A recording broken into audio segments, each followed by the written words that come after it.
Well, none of them can hide from the truth, yeah. Children have to go back to the roots, yeah. None of them can hide from the truth, yeah. Children have to go back to the roots. I'm telling you now, the truth, the truth. Telling you, yeah, the truth, the truth. You have to go back to the roots, the roots. Go to the roots, to the roots. Yeah, man, you know, this is Benjamin out of the Smiling Coast, West Africa, Gambia, representing for the one and only Abu, the big man you don't know, the Soninke warrior, the man that brings the truth, Soninke warrior, the sign of enlightenment, the Soninke warrior, the righteous and the true African. Abu, reveal the truth to them, you know, no matter how them try run from it, because none of them can hide from the truth, yeah. Yes, we have to dig back the roots, yeah. Fire! Subscribe now.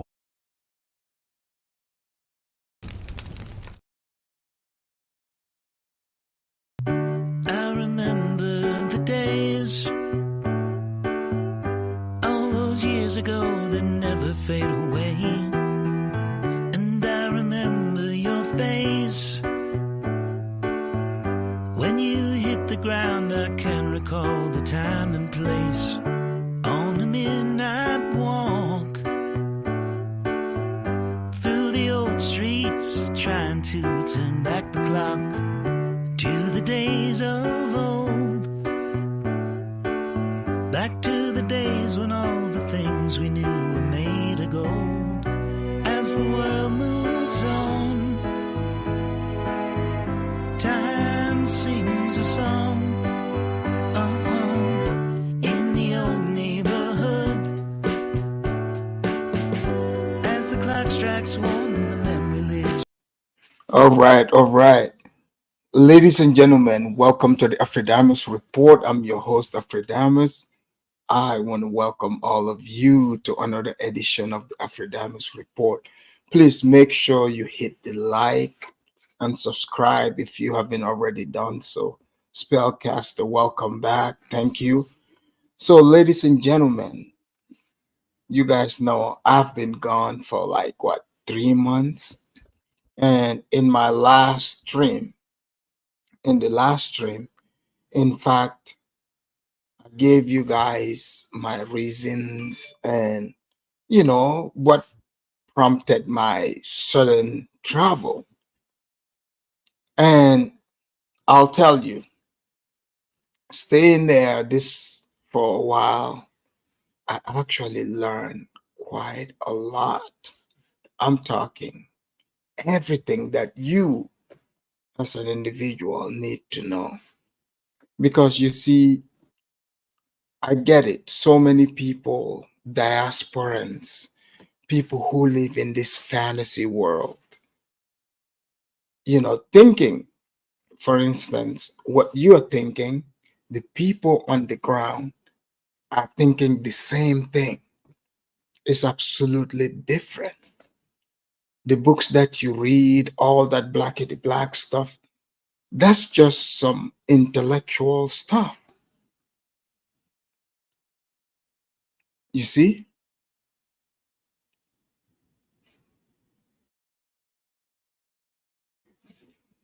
So it is quite different.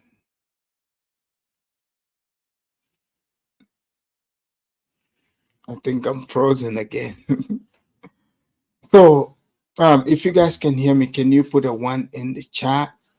Put a 1 in the chat. Let me know that you can hear me. For whatever reason, here. So what I was saying is, people talk about the books that they've read.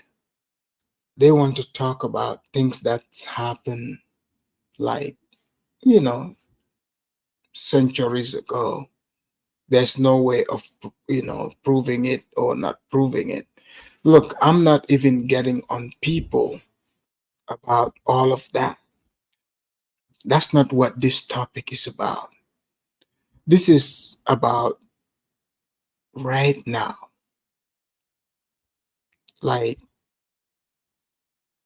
the life that you're living, what is right in front of you, the unfiltered, unbiased truth that you need to hear.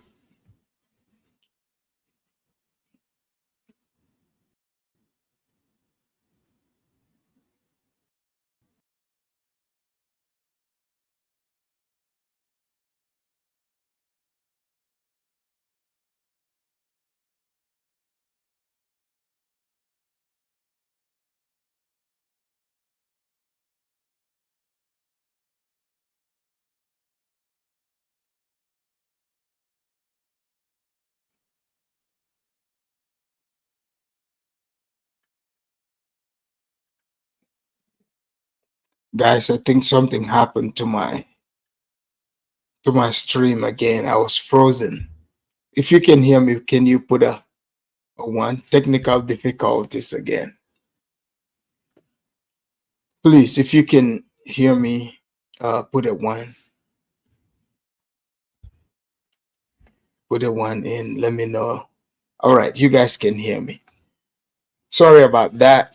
I don't know, man. I've been having technical difficulties for whatever reason, but like I was saying, ladies and gentlemen, this stream is not one of those streams where people come out here, they are selling you like fantasies whatsoever. I'm giving you the raw truth. And I know the last time I told the story about what happened to me, how my livestock, my goats, were held hostage, and some of you even, you know, um, were interested in seeing the video. So that's cool. Today I'm going to share that with you, but you have to look at this in a sensible way. What I'm about to share here, take it as real information, valuable information, not coming to you, like using it, let's say, being emotional about it. No, because you have to look at it this way. People in this world live in different worlds for whatever reason. Even the race stuff that people talk about is a creation that some other people just decided, hey, check this out. We're going to create this. But now, what if you find yourself in a place where everyone looks just like you? If your marker is about what people look like, if that's how you gain trust, if that's how you determine what is right or wrong, or who's righteous or who isn't, who's a victim, who isn't.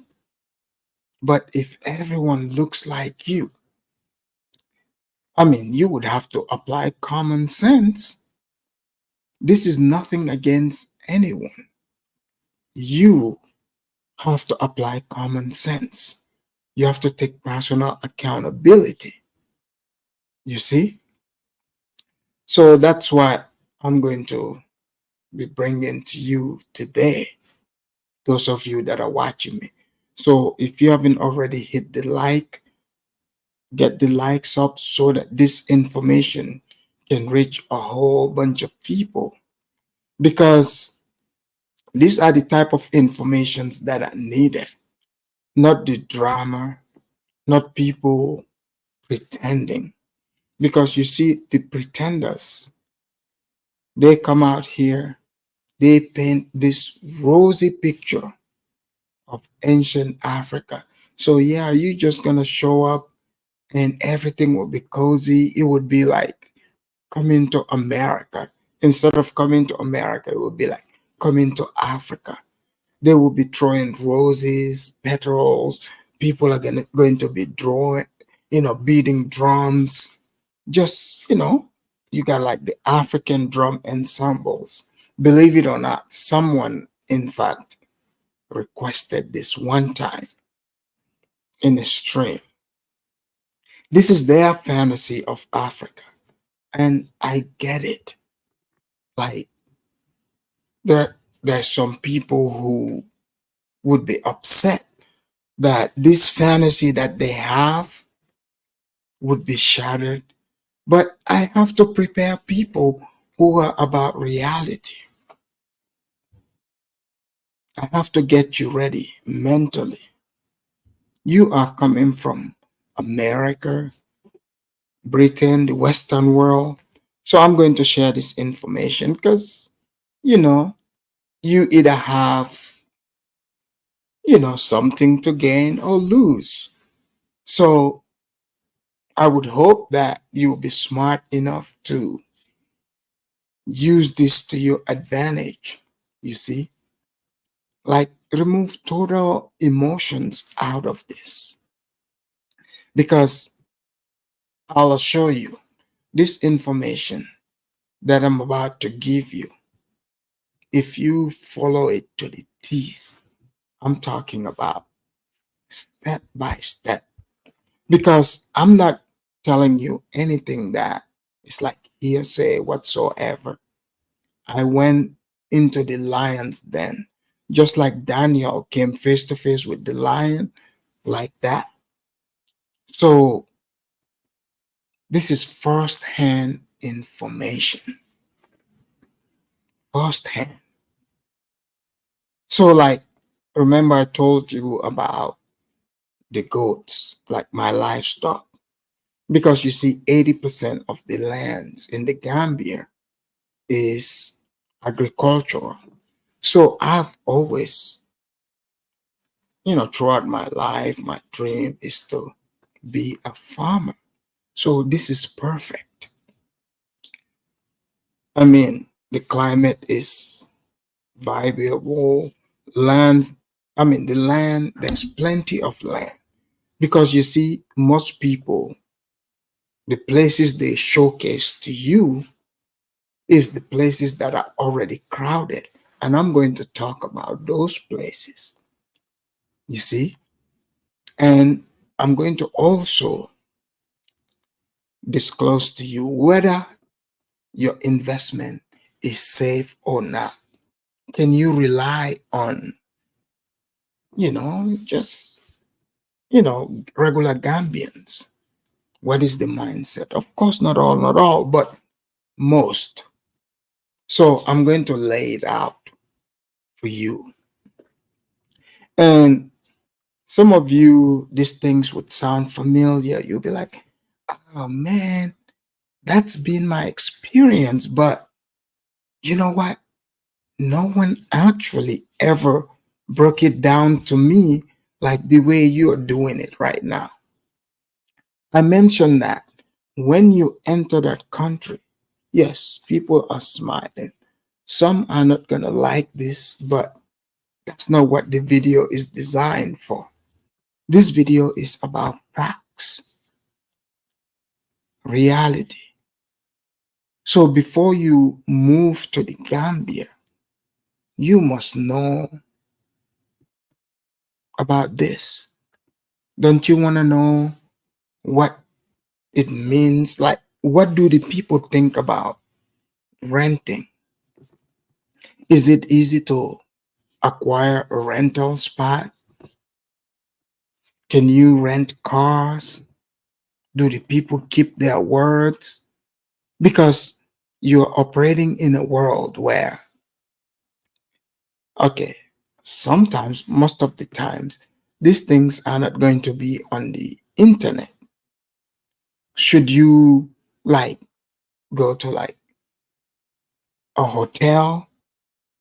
How much do things cost? What is the laws about owning land? It's very important to know this. Who is who? What do you need to do when you find yourself in certain situations? So I'm going to break all that down for you, firsthand. No one told me this. So remember, I told you. So I have a farm. So the last time, this is almost 2 years ago, I went to the Gambia and I acquired some land. So this is farmland, on a river. It's beautiful. This is the perfect land for farming. So I put that together, but now I'm operating in a territory where what I want and the level of skills that I need. Like, I was well aware that it would be very hard to acquire it. But now I have to take a leap of faith because I want this to work. I want it to work. So sometimes you have to take chances. So I have taken those chances for you. I did not go through your favorite YouTuber, your favorite Pan-Africanist, or hearsay. I went straight into the lion's den where information is kept in the dark. So I literally, like, I seeked it out. So first of all, what did I do? I looked at what they sell the Gambian Constitution, the book. I advise you to acquire it. If you are in the Gambia, you're diaspora, go to like Timbuktu bookstore, get one of those books. Get one of those, the Constitution. Read it and know things about it, right? So it is conducible to invest there. So that's a good start.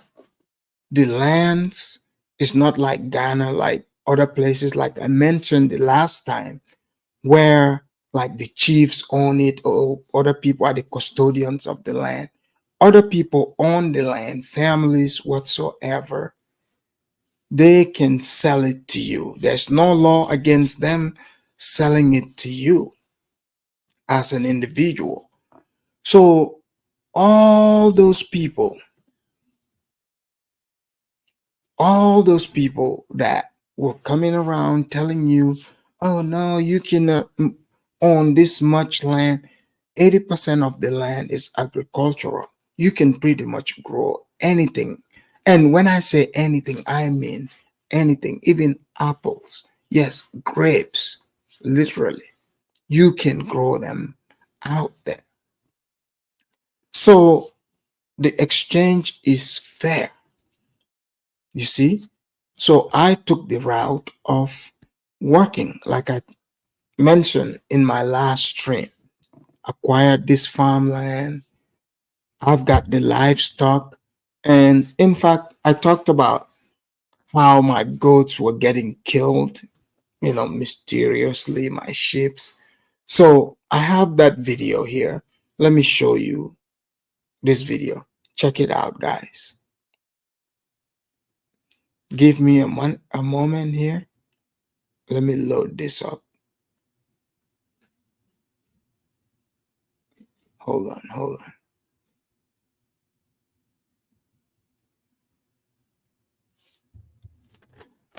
Exactly. So Astros, you remember the Gambian sheep slayer. Guys, give me a moment there. Let me bring in this video for you guys to see. Okay? Because it's important for you to actually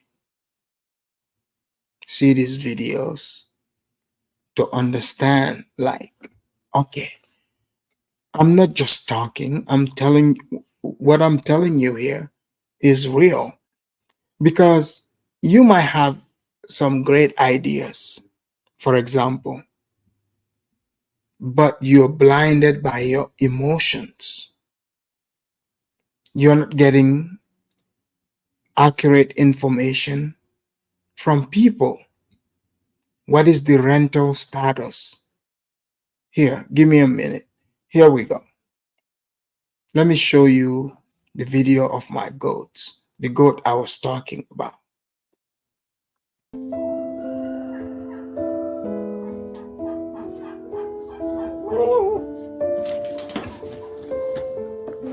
These are the goats.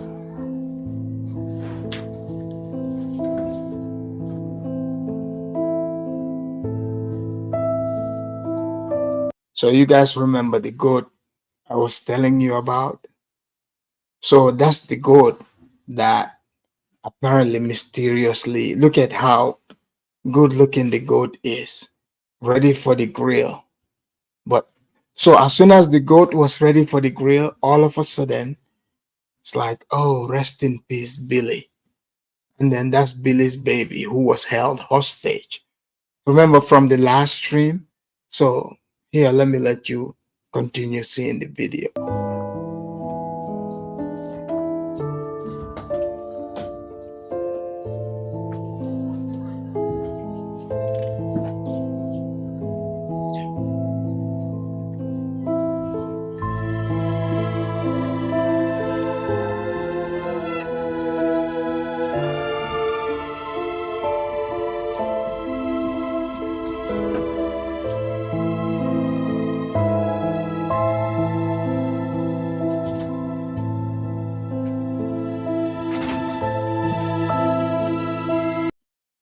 All right, so you guys see that.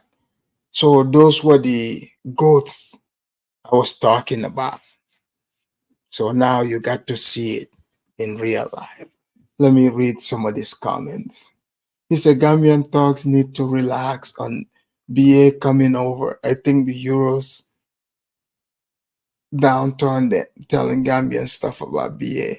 Nah. He said, oh no, Afridamus, not your goats. I'm so sorry. I know. Yeah. So FB, you see that? He said that's messed up. He belongs in jail. I totally agree. I totally agree. But if you look at it, isn't this a great idea for someone to want to introduce different breeds of goats into the Gambian population to increase food self-sufficiency in that population? You see, when I went to the Gambia, for the most part, like, you know, most people that come from the diaspora, all they see is, you know, they complain about things, they see problems. Where you see problem, I see opportunity. The things that people are not doing, I can come in and be the person doing that. But I already know that there's going to be people who are going to be the enemies of progress, just like the goat mother. I just showed you the goat. The sheep one, I can't even show you that. So why am I showing you this video? Why am I mentioning this? Because some of you have dreams and ambitions about becoming farmers. And do you know that they said the next upcoming generation of African billionaires would be farmers? The land is fertile. You use your knowledge, the knowledge that you have, and your hard work. You incorporate that, and next thing you know, you're providing a service, changing people's lives. Instead of these people trying to rely on the government or you relying on the government, now you are creating opportunities for people. So in the past, when people were saying the Pan-Africanism is, oh, we're going to go and save the Africans. Well, this is the way to save the people, to create the work. But I already knew there would be obstacles because I hate to tell you, most Africans are enemies of progress. Because if they are not, why does the environment look like the way it is? And you can't blame them for so many years, generation upon generation. All they see is broken promises, people selling them dreams. And these people have become jaded, and some have become evil. I'm talking evil to the core. And look, I'm not gonna hide it. When I see evil, I'm going to point out evil. You cannot just let evil defeat you. And wherever you look, what do you see? People trying to stop you, trying to block you every step of the way. And you best believe you will encounter this. You will encounter this. But you need to focus. But first of all, you would have to find a place to stay, for example. Because if you purchase your land, it's empty land, right? You can't just go, lay under the tree or whatsoever. Some people might, bring tent or create like container home, whatever. But, 9 out of 10 times, you are not going to be on the land until you put structures in that land. This makes sense to regular people.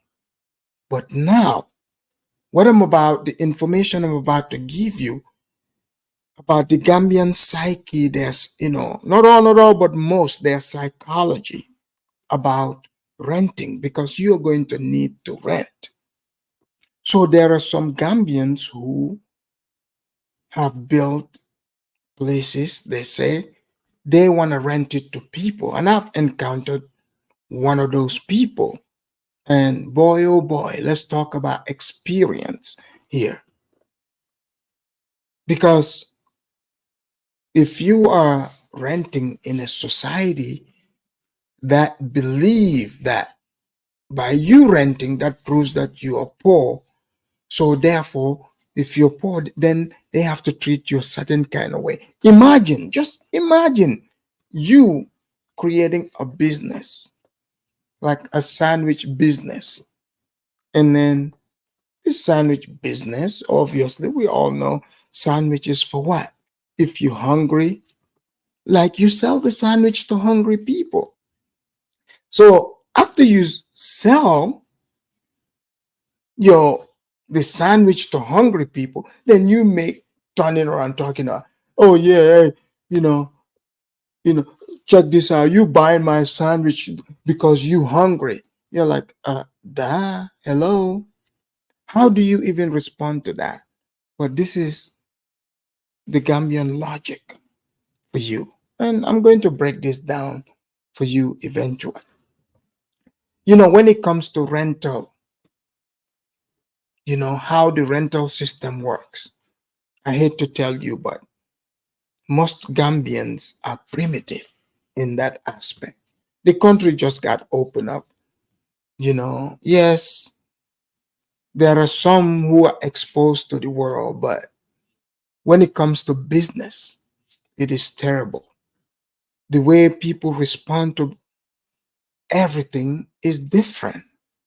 So I'm not gonna come here and sugarcoat things, try to create a false fantasy for you.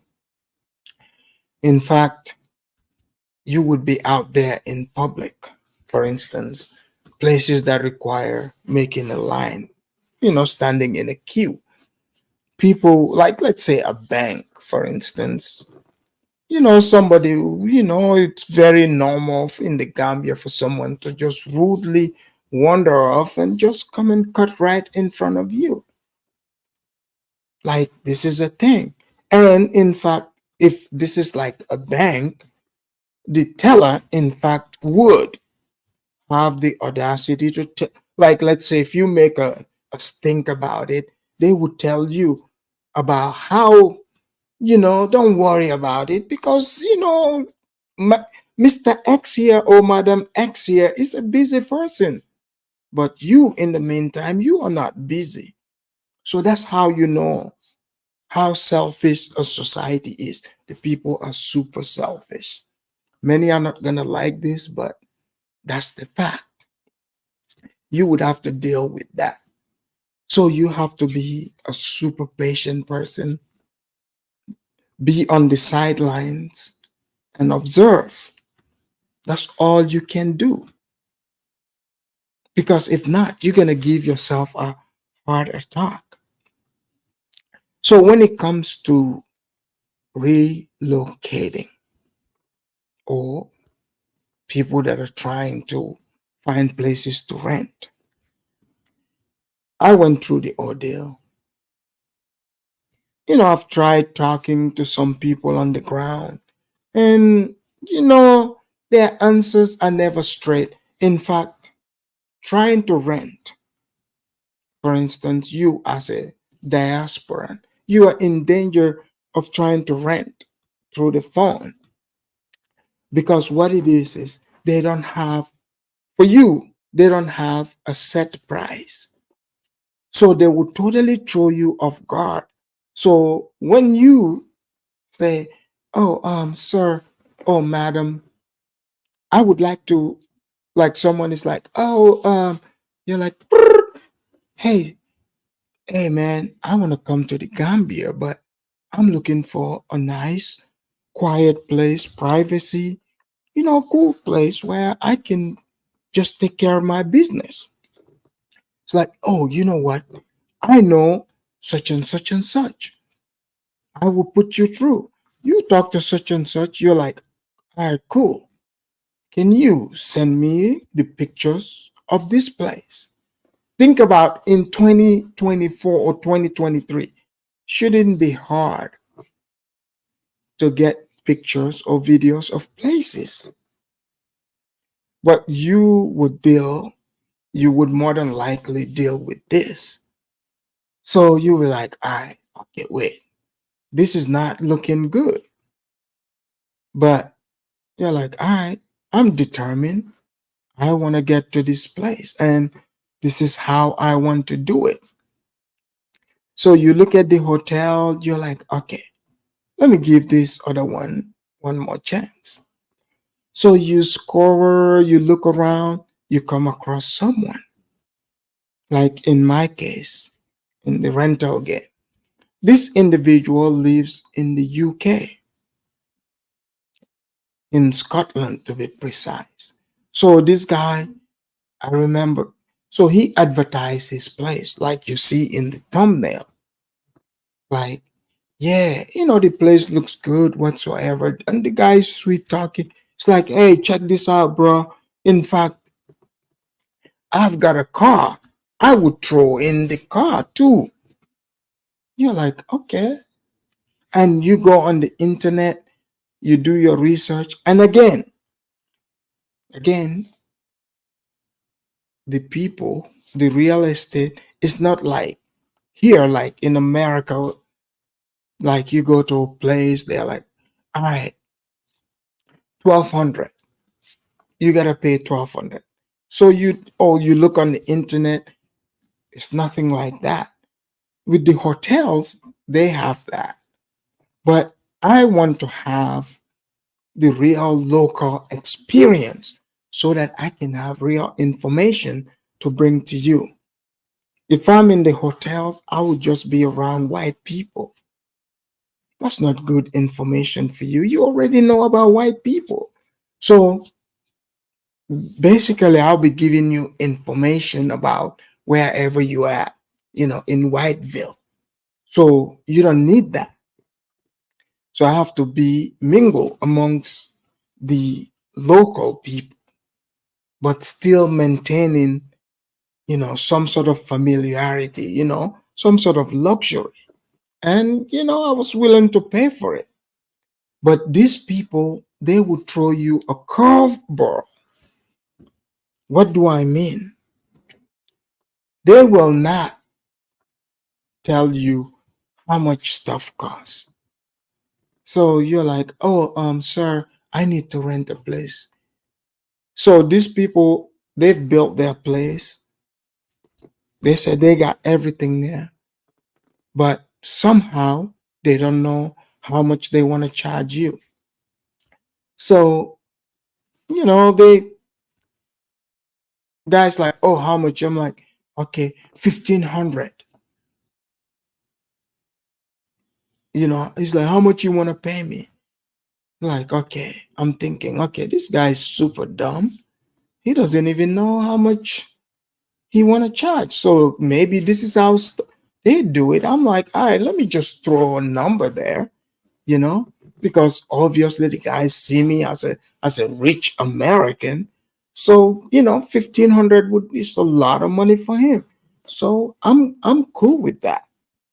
So I'm like, all right, bro, 1,500, $1,500. He said, okay. He agrees. So at this point, I'm like, all right, this guy doesn't know. But now, this guy, he's like, all right, I guess he didn't believe anyone would even pay close to that amount. So now I offered that. He agrees. So he gets greedy. As business, for most people, not all, but most in Gambia, is survival. If you offer something, they take the fairness as weakness. Now they start having ideas. They start thinking, look, I can get more. I swear it's the only place I have seen where you negotiate price with someone, you already agree on the price. So, if you agree on a price, hey, unless you in America, unless you're giving me the discount, the person buying, we can't be talking about no price. You trying to like, increase the price unless you throw in extra stuff. So I guess the guy goes, he's like, damn, I can't believe I got this guy to pay me 1,500.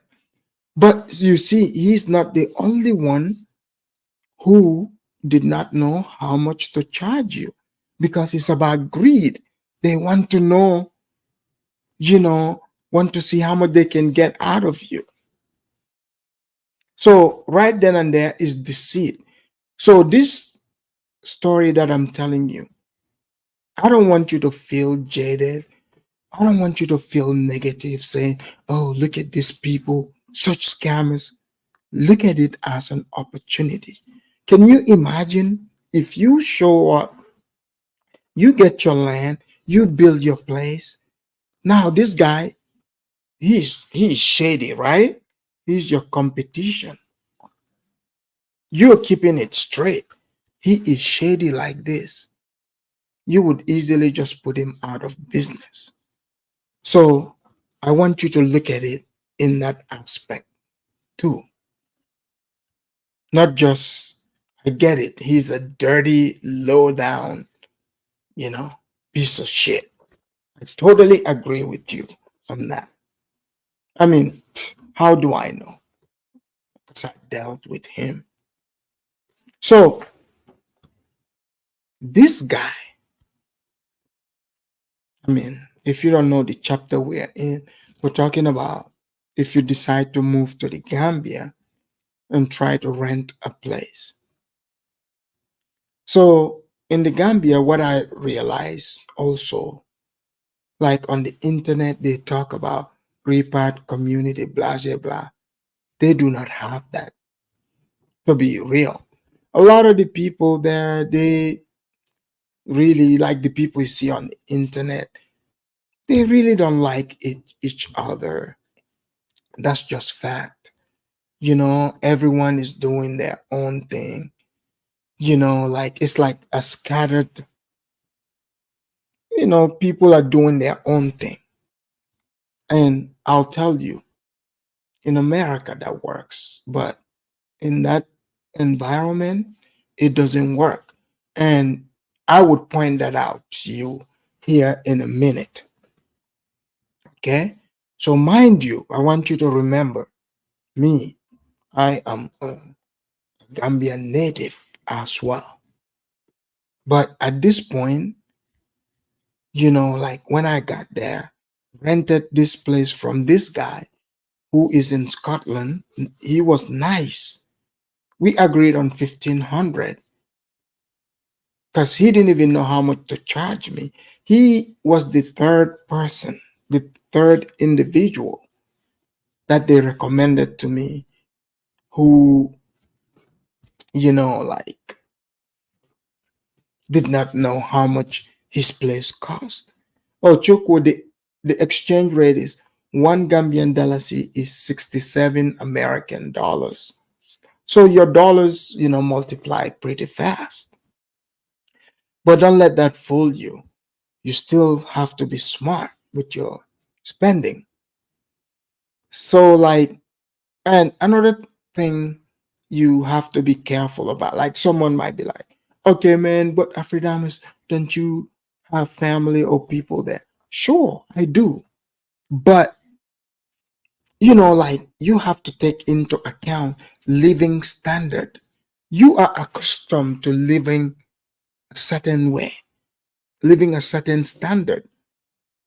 How can you put someone in charge of your living standard who have no clue, or they have a lower standard of looking at the world, right? So you would be cheating yourself. And for the most part, like it's been years, you don't even know how these people see you, how they perceive you. So like you could end up in the bush. You see what I'm saying? So you have to take all that into account. So you have to make sure you use common sense and leap of faith. And for the most part, like some of these people that stayed there for a while, even black people, the repats, whatsoever. Okay, some of these people end up adopting the lower standard there, right? So your goal is not to lose your focus. You see, you have to, you know, be on your P's and Q's. You see, and when you talk about the scamming, how that all comes to play is people are divided. People are completely divided because by now, after all these people that's quote unquote have been in the Gambia going back and forth, there shouldn't be a problem for any black reaper. Let's just be honest. A black person coming from America, the UK, wherever, if you're looking to find a place to stay, to rent a place, you should have accurate recommendations. I'm not talking about somebody recommending some dusty place to you, or you're dealing with real estate quote unquote agents, people that are finding you apartments, but they don't even know how much the apartment cost. Talk about incompetence. And look, I'm saying this. I'm not saying this to be hard on anyone or my Gambian people. I'm saying this for people to improve because the place is open for business.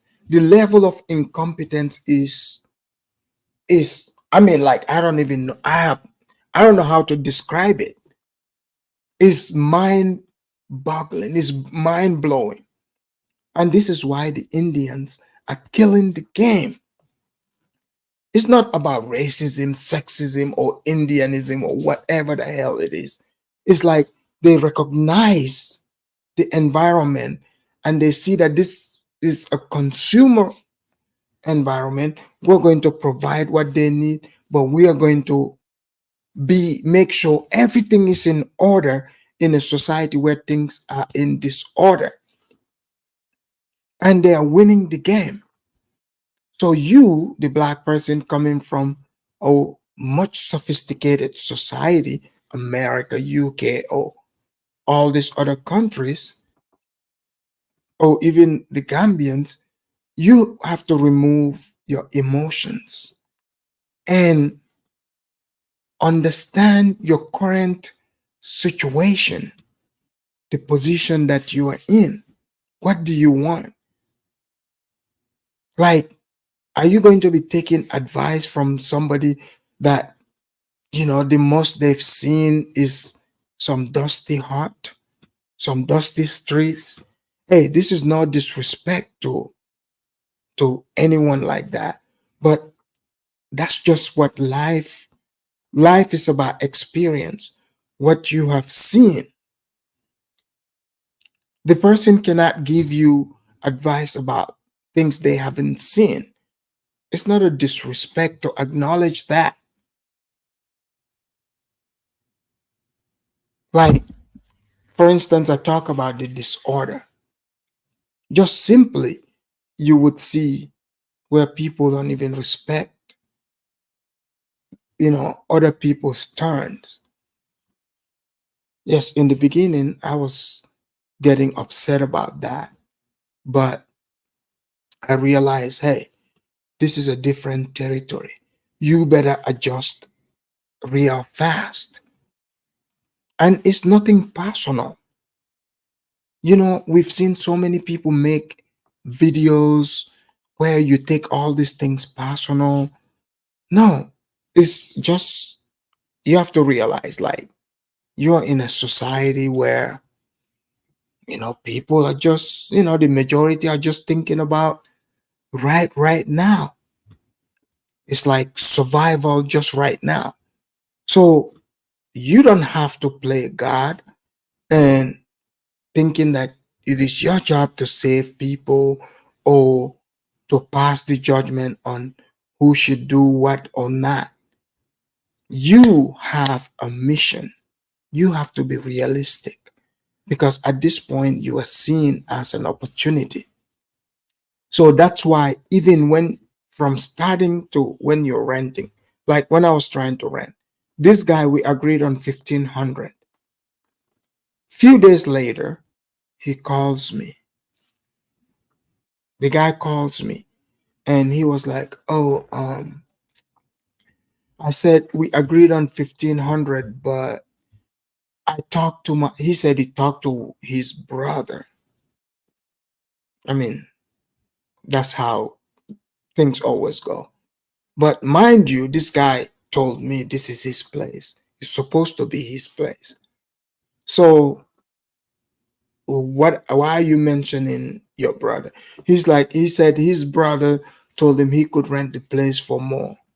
So common sense, right? Someone who's a real business person, you're not thinking just a one time, like, okay, if your brother told you you could rent it for more, but we agreed on 1,500, just, just accept it and move on. No, the guy was like, so now he has to increase the price on me. So my mind was already set on this, and I didn't want to go back into the field again and, do the same thing as this guy. So I was like, okay. So now the guy increases the price. So I was like, okay.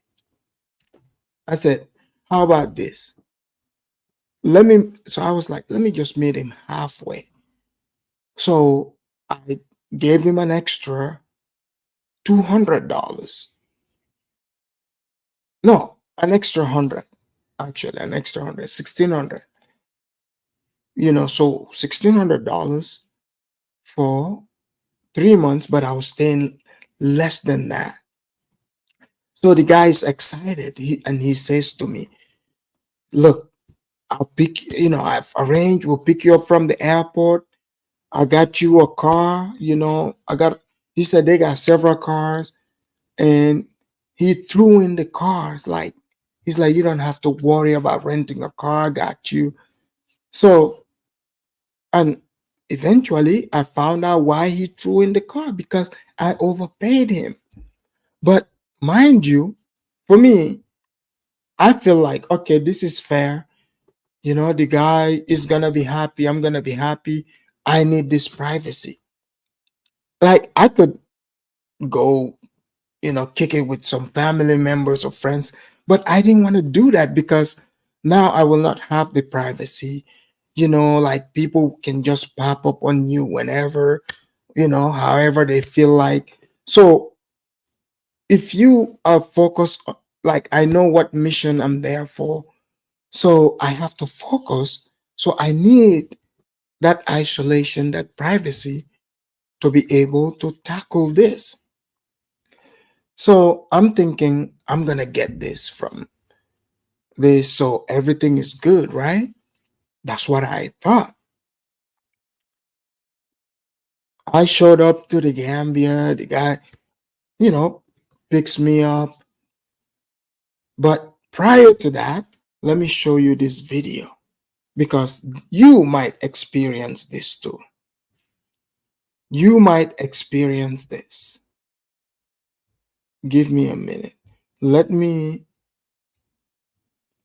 share this video with you, because this can help you understand when you find yourself in these situations, so you can think on your feet what you can do.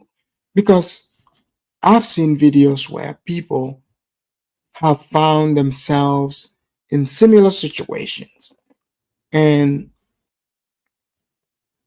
they don't know what to do about it. You see? So give me a second. Yeah.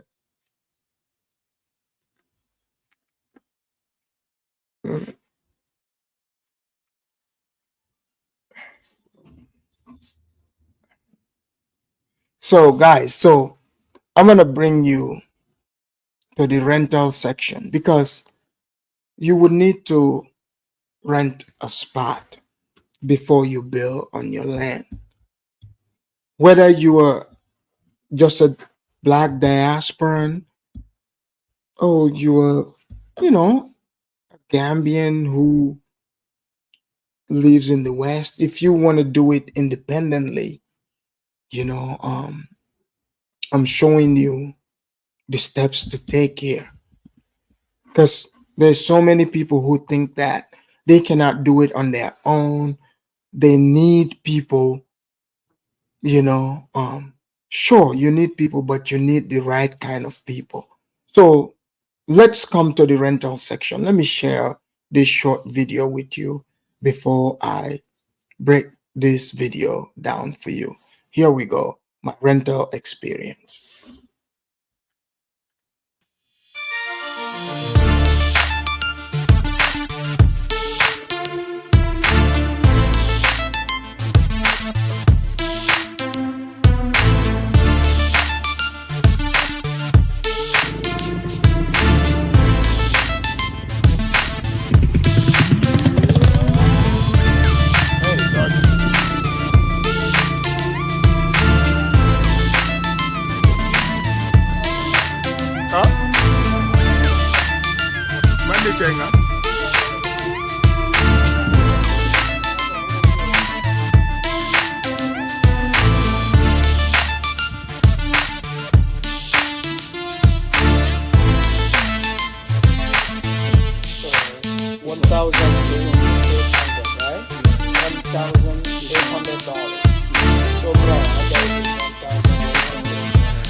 All right.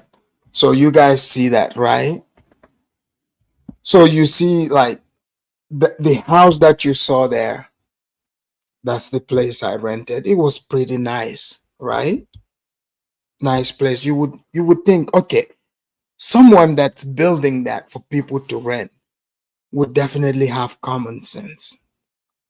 And also another crazy thing, people build those nice big houses. You see in the front of it, the roads are not paved at all. The roads are not paved. But that's beside the point here. Um, so this guy, he's in the UK, like I said. We arranged the guy you saw in the video. He's a Sierra Leonean guy. So he put that guy before I even went to the Gambia. He introduced me to the guy. I spoke to the guy on the phone, and he showed me the place on video, right? I was like, okay, this is cool. And I spoke to another guy. So this guy's got his whole little different minions that serve him. He's in the UK, in Scotland. So that's another thing. Like some of you that are watching me, some of the Africans in the West, in the diaspora, they got their own little teams like that. They are little minions. But now, are they, pushing them to do the right thing, or some of these people scammers?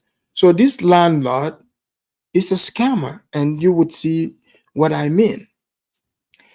So the guy picks me from the airport, drops me off at the place that you saw in the video. So when I got there, the guy that you saw in the video that said cheese, he's not the one that received me. Another guy received me this time. This guy looks like one of those hungry, dusty rastas, skinny and dark as midnight. So this guy was never introduced to me in the equation. So I'm like, okay, I've dealt with 3 people. I've met 2, but the one, I was never told about him. You would understand why I'm being detailed like this, because some of you are going to encounter this. You would think you're just meeting nice, smiley people. But you would find out it's important for you to understand what roles each of these individuals are playing so that you can counter it when you see it. So this guy comes, he introduces himself. Mind you, he was never mentioned to me on the phone. So he hands me the keys to the car. He hands me the keys to the car. So I'm like, okay. So the way I saw the traffic, it was too disorderly for me to, drive in. I was like, man, this is crazy. So now I'm stuck with this Rasta guy, So he drives me. So I was like, okay, I need some food. So he drives me. So we go out and, the place we went around is dark, whatever. But this guy now, mind you, I don't know the place. He knows the place. But common sense is not very common with him. And I learned that pretty fast. So in the Gambia, they don't have like the cars, they're not going to wait for you. It's a timing thing and they're constantly moving. They might even hit you. So this guy parks on the other side of the street. So the place we're going to is across the road. So now we got to cross the road. And this guy, he just walks like swoop, like it's nothing. And I'm on the other side standing there like, I'm like, this guy is crazy if he thinks I'm just gonna walk into this traffic. It's like it's dark and it was like completely unfamiliar territory. I was like, I just came from living amongst white people, and everything is like orderly, things are bright, and cars stop for you, the light blink, and now all of a sudden here is this crazy guy just parking on the other side. So I stood there, waited for him. I was like, yo, I said to him, I said, bro, do you see how hard it is to cross this road? He's like, oh no, that's easy. I said, but can you make it easier? I said, how hard is it for you to just take the car and park it on the side of the street that we need to be on? But these people, so either way, I did not know that this guy is the gate guy. He wasn't supposed to be driving me. So this is not being communicated to me. You see? So I did not know anything about this. And this might happen to you. You're thinking things are just happening casually, but no, it's like these people have already formulated their own ideas about you, but you are not aware of what is really taking place. So, it's like, okay, I'm like, okay, everything is cool. I got my food. And so the next day, I wanted to go to my land. So I tell this guy to drive me to go there. So he's the gate guy. He wasn't supposed to be driving me. So, but instead of telling me this, he wouldn't tell me. He he just calls the other guy that picked me up from the airport. So I didn't understand that there's hierarchy to their levels. So I'm just there in the morning and the guy shows up in his shades. He's like, I'm gonna be the one taking you. I was like, okay. So mind you, like I didn't care who takes me. I just need someone to drive me. So, but things were getting weird for me. I'm like, okay, this is getting weird. But I'm like, whatever. I'll just take this as orientation. I'm gonna pay attention, see how he drives, what is being said. So I took it as orientation. So we drove, and he looks at me and he's like, that guy is not supposed to be leaving the gate. He's the gate guy. So that's why I came to drive you. I was like, oh, okay. He, so these people are serious about this gate man stuff. So the gate guy is not supposed to leave, but the gate guy was took me as an opportunity. Now he got to leave. So I'm telling you this story because you are coming there, you're thinking you're doing serious business. You're dealing with people who got their own little petty drama. So without you even knowing, you would end up getting caught up in that little drama. So things are not moving for you because you do not know what is happening. You didn't know that like there's like an entire politics taking place. The gate man wasn't supposed to leave the gate, but he sees that hanging out with you, he gets to eat good, and maybe I can leave him some of my nice clothes. So this guy's got his agenda, you see. So now this other guy who picked you up from the airport sees himself as more important. So if things like this gotta happen, he should be the one taking care of that. You see? So their master, I don't know if he's the owner of the compound, but the one I negotiated with, the one in the UK, the African there, the Gambian, he has a different agenda. Now he's got a rich American in his spot. He's got idea that now he got to suck every Benjamin out of him. You see? So I'm there, I'm the naive black, thinking I'm part of the team. In fact, I'm not part of their team. They are looking at me like he white. So for most of you, I know this story is going to break your heart, but just because they see you as white, you know you are not white, but you have to understand how you are being seen at that point. Okay? You have to realize this. You are the opportunity, you are the bag. So you will be protected because you are the bag, right? But you also have to recognize that you don't have to display this. Be subtle. You know, now you got them exactly where you want them.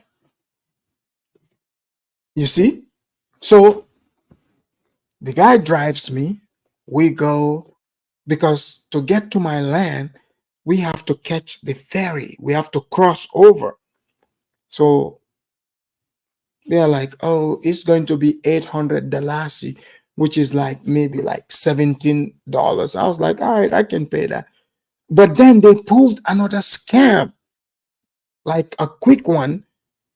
They're like, yo, if you want to be one of the first people to go in, you gotta pay like a extra, like an extra 500.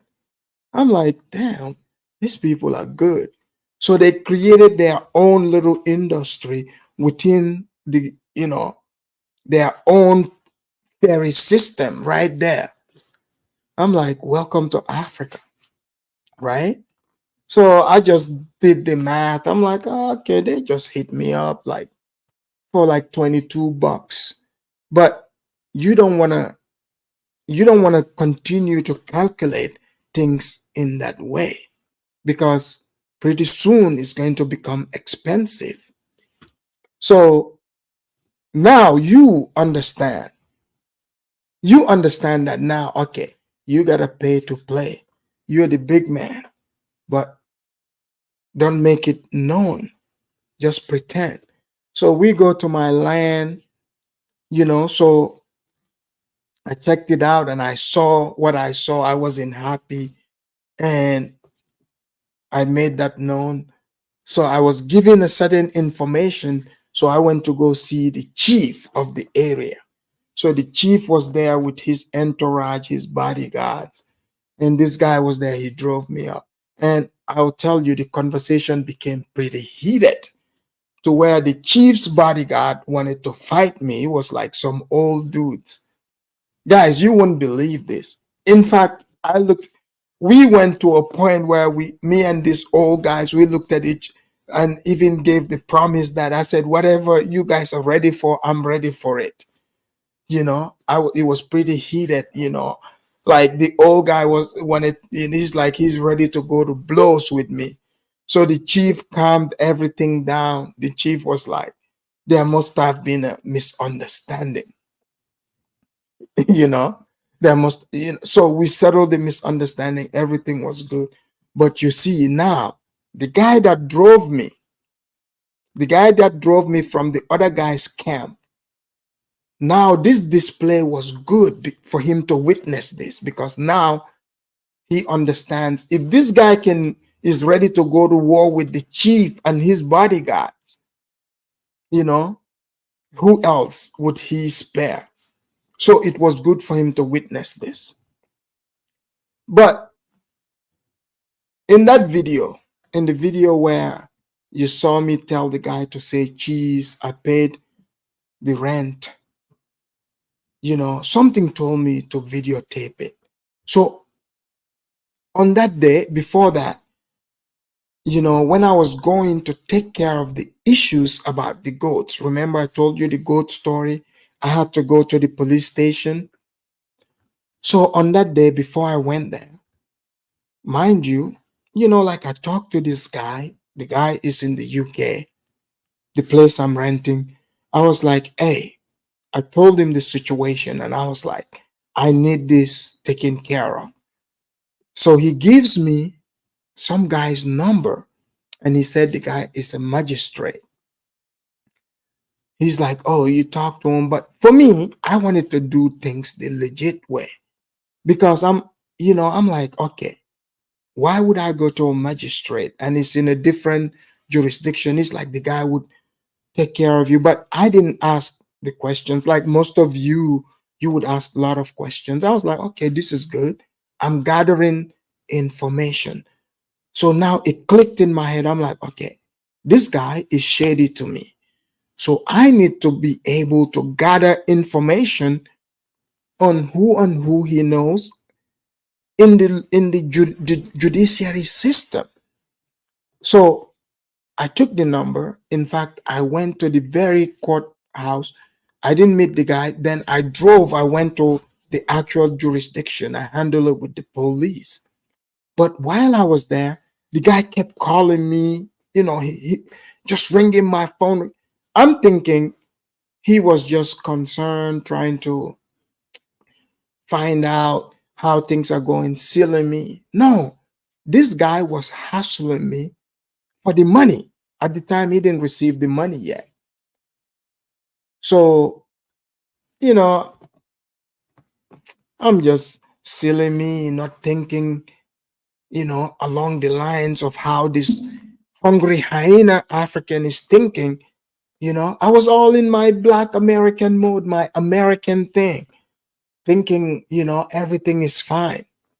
No, but I was smart enough to record the video just like I showed you.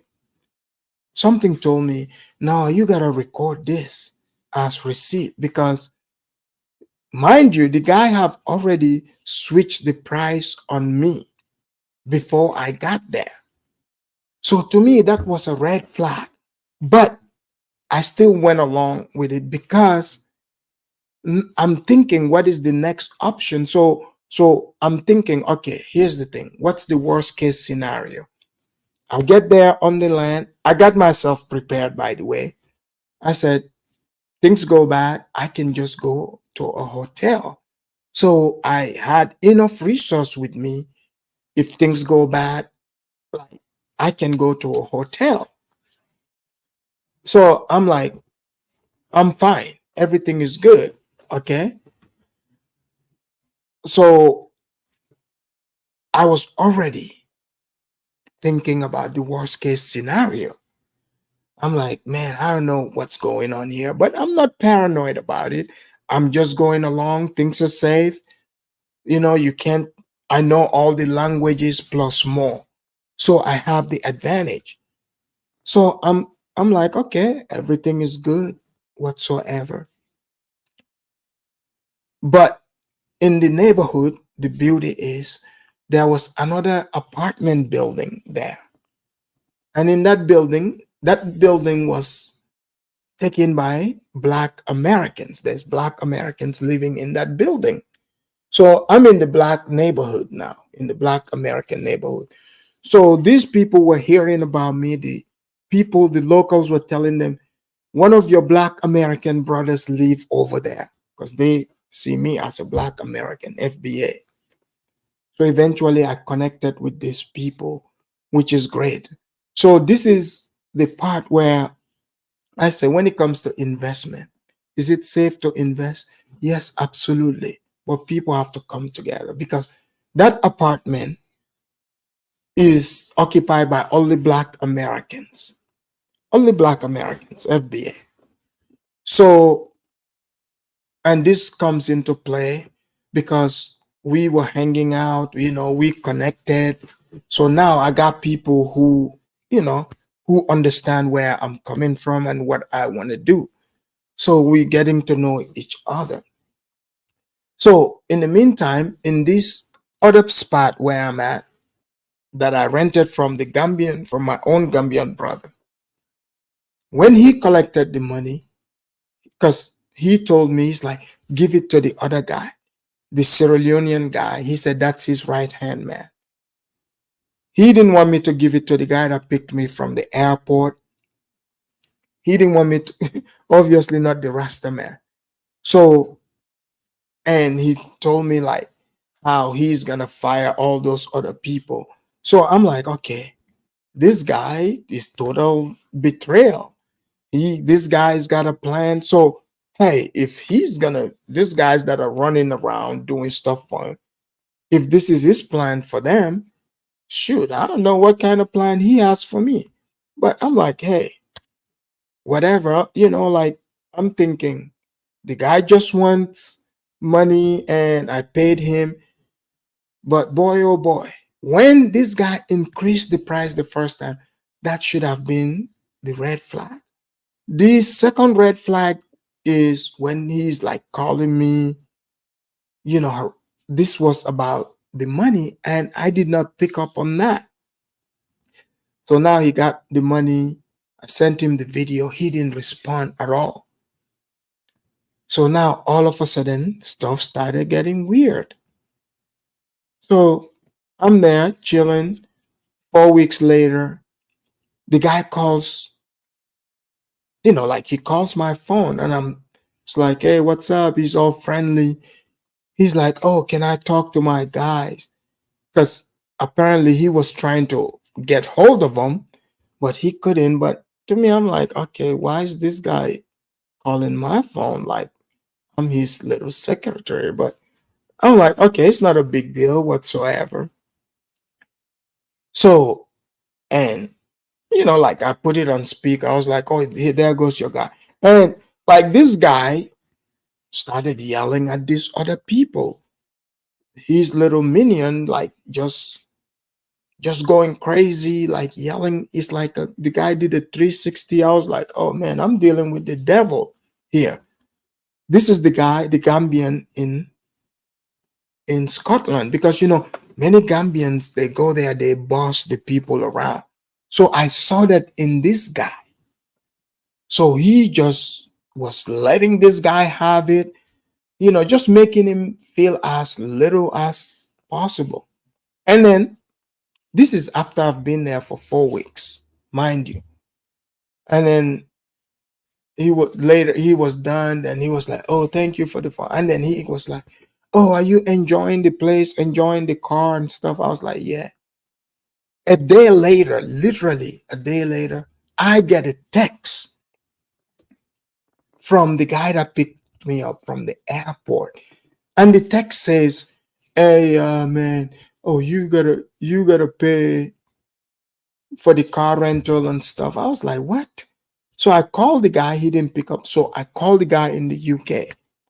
I was like, hey, why is this guy texting me, telling me I owe you guys money for car rental? He's like, oh, really? He did that? And he pretend he was like all surprised.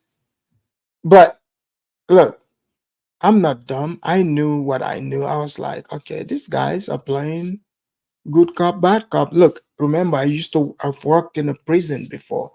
So I know about criminals. This is a low level criminal. And I'm like, okay, this is weird, because why would this guy text me about a conversation that you and I had even before I came to this country? So he was like, oh, okay, I'll contact him.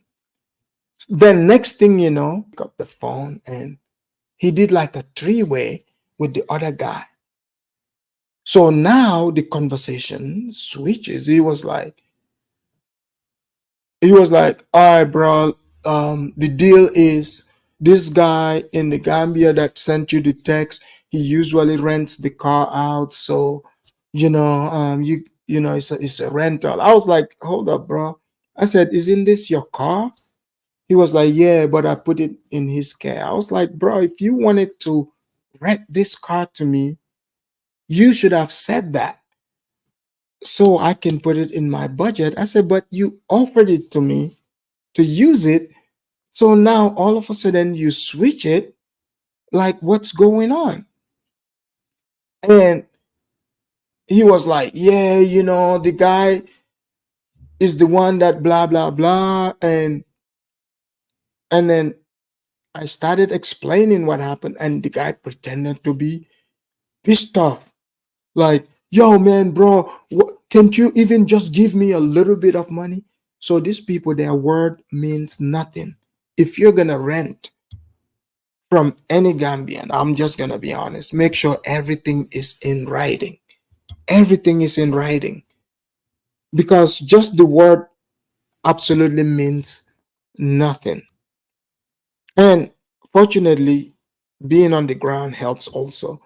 I've discovered people who, they live here in the States, Gambians who have nice buildings. So that's a safe option because you can do the deal with them right here in the States. That is a safer bet, you see? So, but now the guy all of a sudden creates this conflict between myself and him. But I'm just looking at it like, okay, like what's going on? Why is this guy getting upset? So I was like, okay, you know, um, I've got too much stuff to deal with. Let me just give this guy a little bit of money and, maybe they'll leave me alone. So I gave him equivalent of $250. Boy, why did I do that? 2 days later, this guy, the other guy, texts me again. He's like, hey man, is due, you gotta pay up, and I hate that you're gonna have a problem and if you don't pay up. I was like, okay, these guys are getting bold, like they are extorting me, and you could find yourself in this situation. So first I dealt with the goat situation. Now I'm dealing with land situation. Now the rental spot. And this can happen to you. Literally. I'm like, man, this is crazy. So I called the guy. I was like, hey, I'm not giving you guys anything, man. You can do whatever you want, you know? And the guy was like, oh, okay, okay. That's the guy in the Gambia. He was like, no worries, I'll talk to the other guy. They are playing games. So at this time, the guy in the UK who supposedly owned the place, the guy I made the deal with, have cut all communication with me for whatever reason. You see? So this is why I say the opportunity is there for you to come in and cut these shady people out of business, because despite the place being nice, the people like him would actually be shady because of their mindset. The mindset. And I'm going to point that, I'm going to break that out to you here, and that's how, unfortunately, most people from Gambia actually think, you know. So he cuts all communication. He is not trying to find out what is going on. So to me, I'm like, okay, um, this is crazy. And then all of a sudden, weird stuff started happening to me. Weird things started happening, like my water, like I would all of a sudden be without water. Like that wasn't happening. And I'm like, okay, this is weird. So the guy, the Rasta guy, the gate guy, I made sure I was feeding him good because I have to buy his loyalty. Even though I knew he was loyal to his master, the one in the UK, but I still kind of, want to give it a shot. So, but the guy still turned against me because here's how I knew. So I started paying attention. I'm like, okay, in the Gambia, like they have this gate guy, gate man. This gate man, they would just disappear all day whenever they feel like it. So sometimes this guy would just disappear. So usually for me, like I would be up like 5 a.m., 4, and I'm gone. So one of these days I decided to stay. I didn't leave. So the guy left. He was gone all day. I mean, all day. So the water was running good. Everything was just running smooth. When he got back, I wasn't even aware he came late. Guys, did you know when I woke up in the morning, the first thing, I did not have any water. I didn't, I was like, what? Is this like some sort of game? But I was like, no, wait. So prior, mind you, this has happened before, right? So I saw him. He goes over because this is a borehole. So he goes and he turns on a switch. So this guy, I knew he came late. He was sleeping. So I turned the switch on and I went, checked my water. The water came on. I was like, oh, hold up. So these MFers are playing games with me. I said, no problem. I'm not going to play anything. So I went and turned it off. I went and woke him up. I was like, hey, man, what is this all about? The water, and I'm acting like all hysterical, like a hysterical Westerner. So he's like, he's like, I don't know what's going on. Let me take care of it. Let me see. And so the gate man acted like everything is just blown out of proportion. I'm like, look, I needed to go out since in the morning and I can't go out. I can't even brush my teeth. Mind you, the whole time he slept, I had turned on that switch and I had brushed my teeth. I had done everything. So now I'm just playing the game. So eventually he's like, oh, and then he goes and he turns on the switch. He's like, oh, can you check? Can you check your water? And I'm like, oh yeah, the water is on. I was like, oh, this motherfucker. I'm like, he is not getting my leftovers, like because I was there in the beginning. I had my own cooks, ladies and gentlemen. My cook would come, you know, and guys, this is this is crazy, right? So the electricity is like you gotta buy like credit for the electricity, which was cool, and everything was cool. But now the water thing, this started becoming a frequent thing. And now it became the electricity, the place getting all dirty. I was like, my goodness, what is happening here? Like, am I being deliberately sabotaged here? Like, what's going on? Because I didn't pay for the car. Maguire, thank you for the super chat. He said, had the same water problem in Tanzania too. I'm not surprised at all. I'm not surprised. Guys, hit the like and the super chat. So, guys, I'm like, man, this is crazy.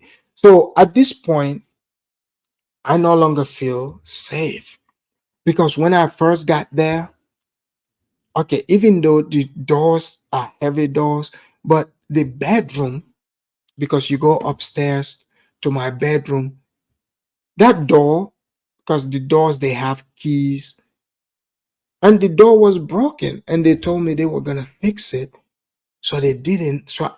So now, okay, these people have tried to extort me, and they failed. The water thing started getting weird, and stuff just started getting weird, and I'm like, okay. At this point, I'm like, I know I'm dealing with something weird. I don't know exactly what, but you know, I already ran the worst case scenarios in my mind. So the brothers that are next door, the apartment where the black people from America live in, one of the brothers, we were having conversation, and I told him what was happening and my plan. He was like, yo, bro, he said, hey, whatever happens, you can just, we got 2 empty bedrooms. You can move in with us. I was like, all right. So I got that secured, right? So everything is good. And so this guy, their thing is, they don't think you're going to be able to find proof. So it would feel like when you talk about it, you are paranoid or something. So the guy at this point, like a normal logical person would be like, okay, I jacked up the price on the rent for this guy. He paid, I reneged on the car rental. I gave him the car for free, but I still got a little bit of money. You know what? At this point, let me just move on. Let me just move on. No, that's not what this guy did. At this point, he's mad. He's like, I gotta get money out of him. If not, I'm just gonna make his stay. I'm gonna make him miserable. So a few days later, they came. They were like, we're gonna have to. The guy did not even call me. He texts me. He's like, oh, we gotta take the car from you, And I was like, okay, you can come get the car whenever. So he was like, give it to the other guy. So I gave the car to the guy. I parked it whatsoever. And they came back 10 days later. It was like, oh, and the other guy came to my door. He was like, oh, our car got a problem. When we turn it on, the car is shaking. Something is wrong with it. I said, okay, why are you telling me about this? I said, what's this got to do with me? They were like, well, because you are the last person that drove it. I said, look, sir, I did exactly what you asked me to do. Give the keys to this man. I said, and you guys have had the car for 10 days. You drove it. I said, at this point, I have nothing to do with you. And so this guy, this is the guy from the airport. You see, this is how they are jealousy. These people are very jealous and evil.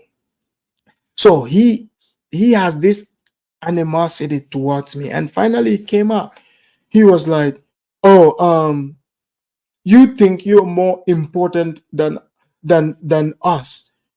I just ignored him. He went on to say, oh, so you went to a foreign land and now you brought foreign ideologies here. You think you can use that against us? And I shut him down right away. I said, look here, sir. I said, you're here to talk about a car, right? I said, I don't know you. You don't know me. You do not need to pass judgments on me, just like I don't need to pass judgments on you. If you have nothing else to say about the car, as far as I'm concerned, I return the car. If the car have issues, I've given you guys extra money. Use it at the mechanic. I said, that's all I got for you. And I just went into my apartment that I'm renting and I shut my door. 2 days later. So now I'm thinking, I'm like, you know what? I don't feel safe here. These people are plotting something against me and I don't know what it is.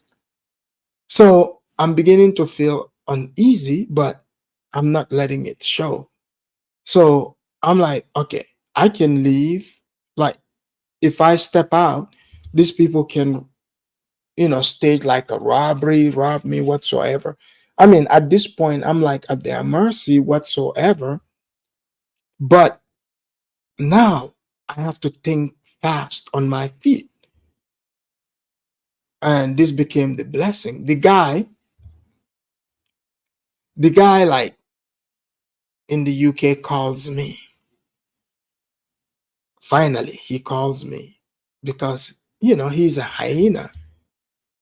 he's exhausted all his little games and things are not working. So now he has to confront me.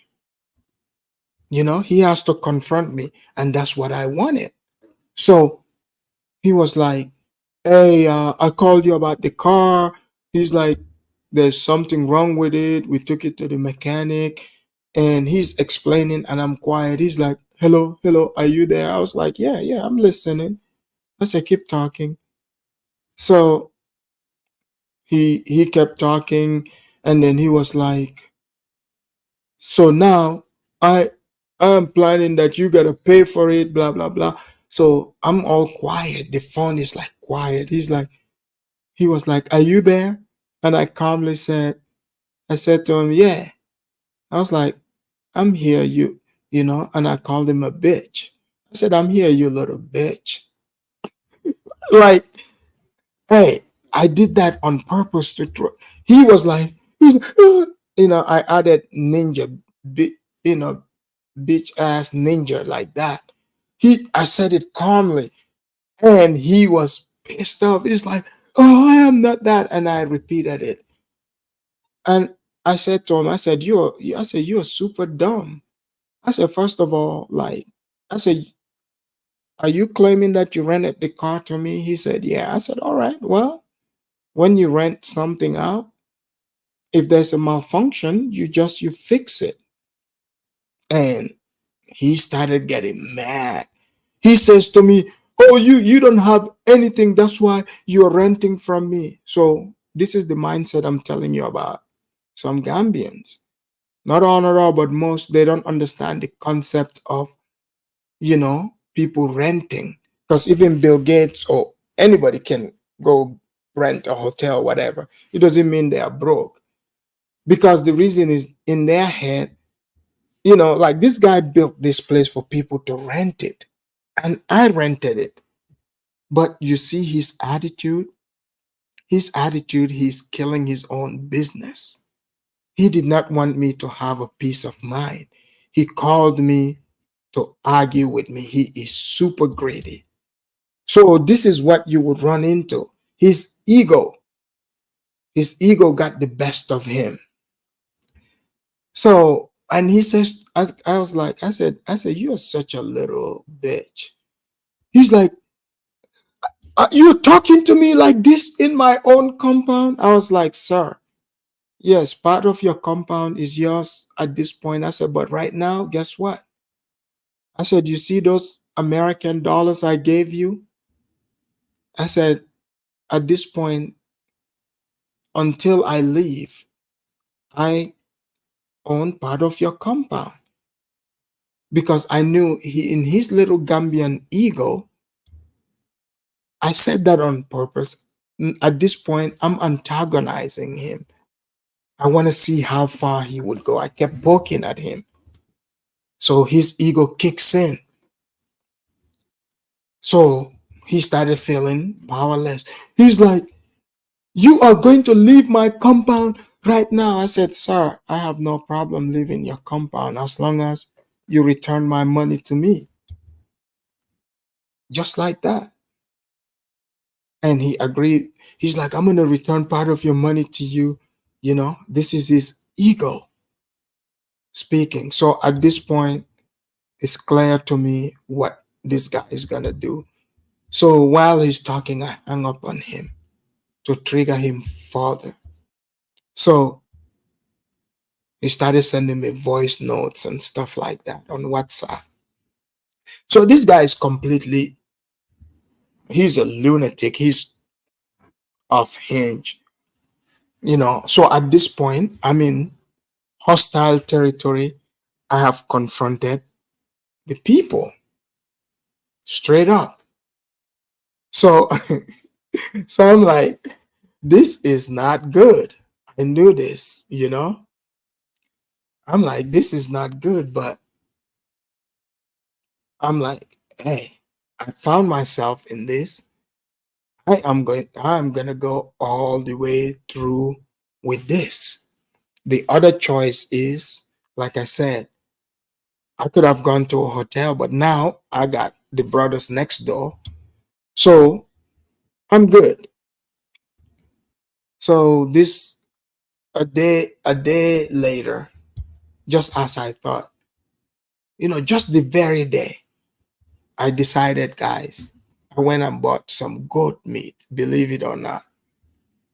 I bought some goat meat. I was there cooking the goat meat because, like Africans, they said goat meat is a good thing to, it's like when you use goat meat, it's like a barrier between you and the evil spirits. But for whatever reason, I went and bought goat meat that day. I was cooking it, and I'm up there, I'm chilling, and then next thing you know, I saw some guys. Like I'm on a balcony, I'm chilling, I'm reading, and I'm like, okay, what are you guys? Who are you guys? And they asked me, are you Mr. Such and Such? I was like, yeah. They're like, we're here to see you whatsoever. So I was like, what is this about? They're like, just come down, we want to talk to you. Like first there was one guy, then I saw another guy. And so I came down, and these people came from the court, guys. And they, like a cop showed up. So they went to the cops, bro. They went to the cops. One of their like tactical, supposedly like the SWAT tactical people, they went and got them. So this guy, did his contact, because it's corruption. He put a frivolous, eviction notice against me. And of course, in the Gambia, they honored it, they backdated it, So they came with it. They're like, you will have to leave right now. I was like, sir, I have no problem, leaving, but let me just gather my stuff. I was ready to go. So I gathered all my stuff.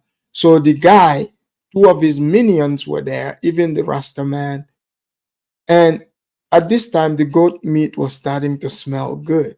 They thought I was going to leave the goat meat behind, but I did not. I called the brothers next door, just as they promised. Their word was good. It wasn't like my own Gambian people. I called one of the Gambian brothers. He came through. I gotta give it to him. Shout out to him. He came to help. So I moved next door with the brothers next door, the American brothers. And guys, it was the most amazing thing. That became the blessing, And these people, they are like, oh, you gotta go to the court to collect your money. When I went there to the courthouse, and mind you guys, the guy that even signed off on this, and Lord knows, they know this is frivolous, this is corrupt. But this guy want to act like, he has moral standard. He threatened to put me in jail because I called that guy the N-word.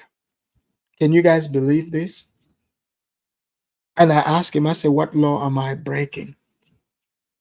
And then he started trying to tell me about Allah. Can you guys believe this? Mike said, wow, Afridamus has paid his ransom. Now he's back on YouTube. Mike, you might as well call it that. So guys, just like that, I moved in with the FBA brothers, and it was a blessings in disguise, and they welcomed me. So this is the thing. Like in Gambia, yes, you can invest, but people have to come together, because if you look at it, if that apartment did not exist, that apartment complex where the black people from America, rented and invited one of their own, which is me, when clearly this guy, these people, look at how many people conspired against me, and they're supposedly Gambian, supposed to be on my team, but it is FBA that saved me.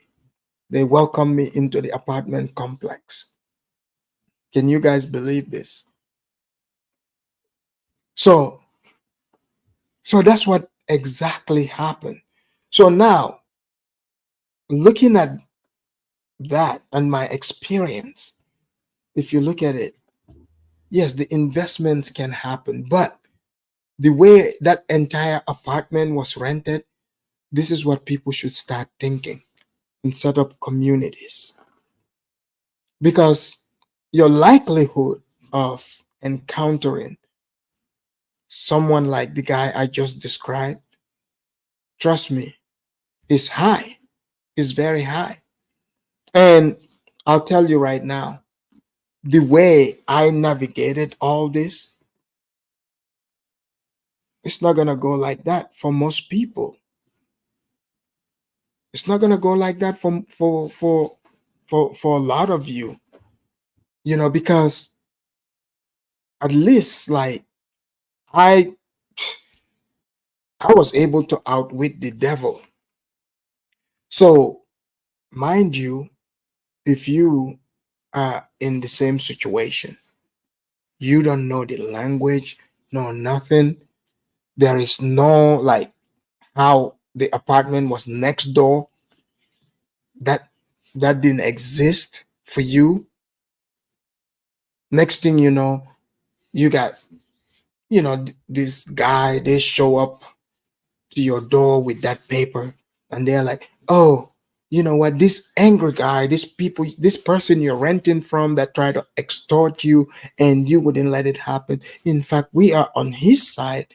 You know, we just granted his eviction notice on you, and you got to leave right now." Just imagine that.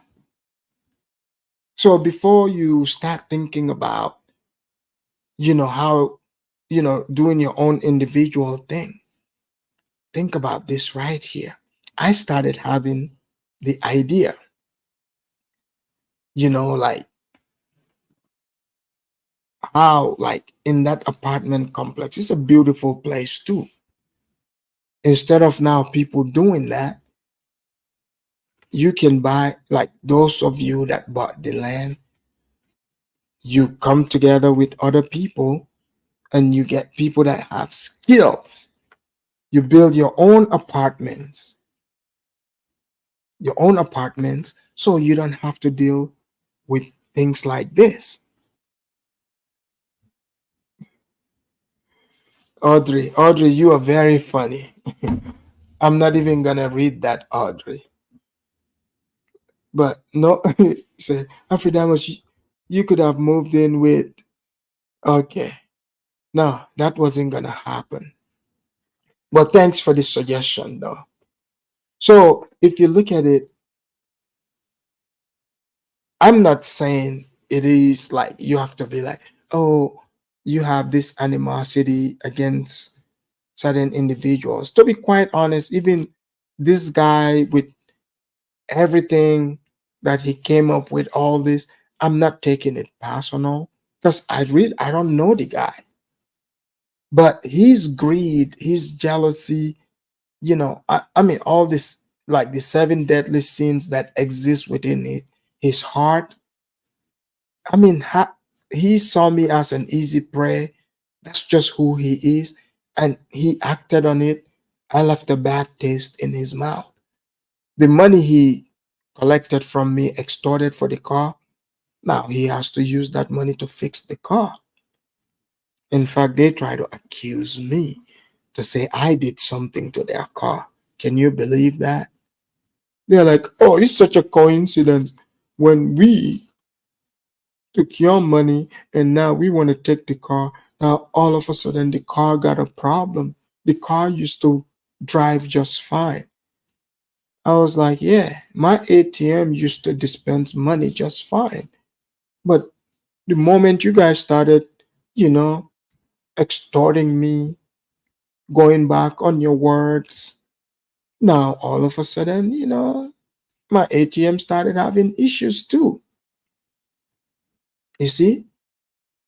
So that's just what it is. At the end of the day, don't be afraid, but this is what you should you should definitely, worst case scenario, this is what you're gonna face. The Jesus Judas no longer looking for. Yeah. So it's like this is what you gotta look forward to. It's unfortunate that the people that already that they say the repat, when they say repat community, that doesn't exist. Okay, so maybe this second wave, you know, that could be something where you could create people can create situations where new people that are coming in, instead of having to go through this ordeal that I just described here, instead of you dealing with people that, instead of telling you how much the place cost, they would just play cat and mouse game with you, like, oh, how much you willing to pay? Oh, how much? It's like, come on, man, how much you charging? So that can be eliminated because I've seen it. Like I've seen it, and I get it. Like where you guys remember the beef that these people had, Kwesi, Tete, and all those people. That's what they were trying to do, to go and like rent an apartment, do like Airbnb. But I'm saying instead of doing that, they had enough money, just buy the land, build these apartments. There is so many people who are interested from the diaspora who want to go to Gambia and other African countries, but they want to still maintain, the high, that the familiar standard of living.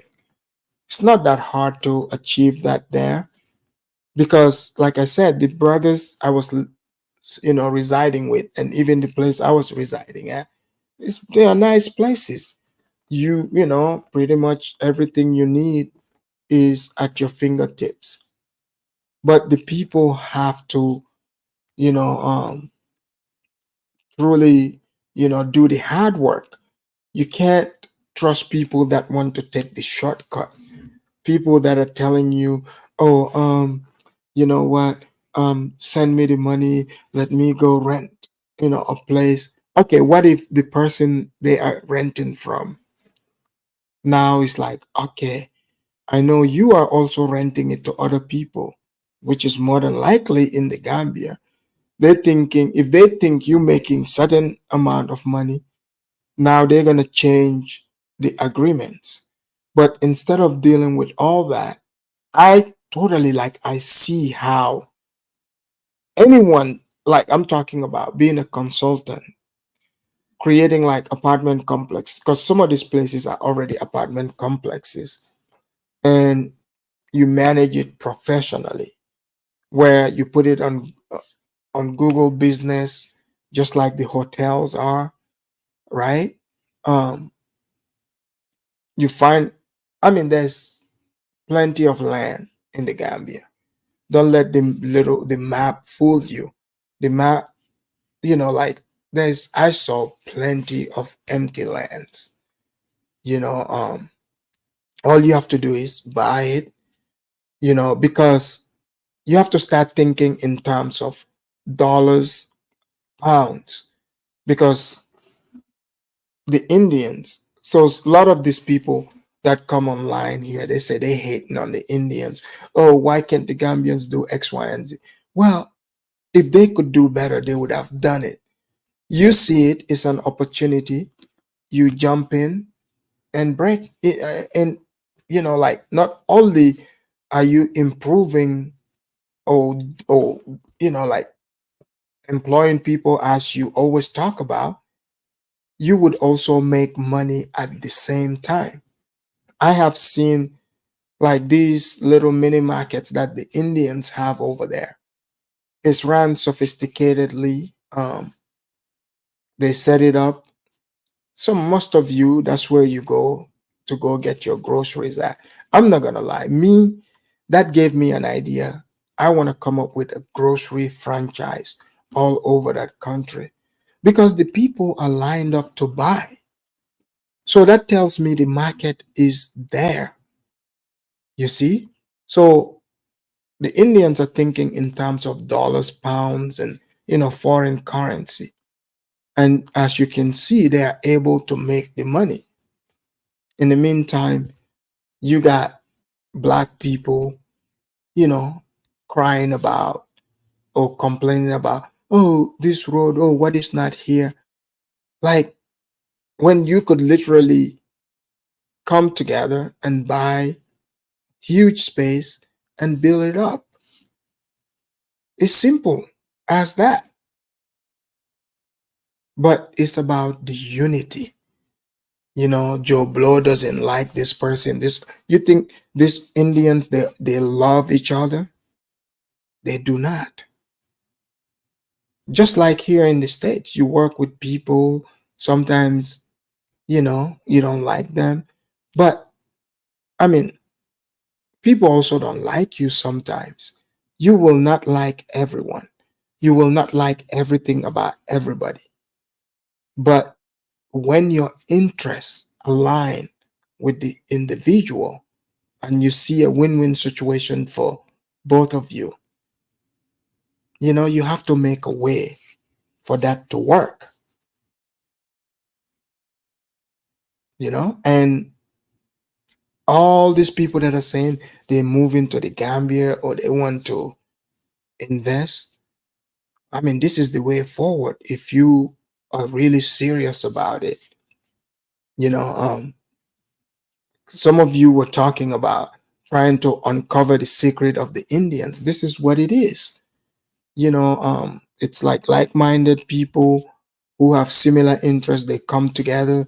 They want to come to Africa, set up business, and they're willing to serve one another to, because they have a common goal. And it's not trivial. It's not like where people, like you're trying to be the, head Negro in charge or head Negress, trying to see who is on top of who. No, like there's plenty for everyone, you know, just as, we all have different skills, we all can be of different resources, like come forward, bring what you have as a resource. Like you can't be like, oh, I'm trying to save these people. Oh, I'm mad at these people. You notice, I told you the story about this person that I rented the place from. Of course, what he did is effed up. But you can tell I'm not upset at all. But I want you to acknowledge that this is something that can happen. You know, it is in fact something that can happen to you. So that's why I mentioned it. I think I'm frozen again.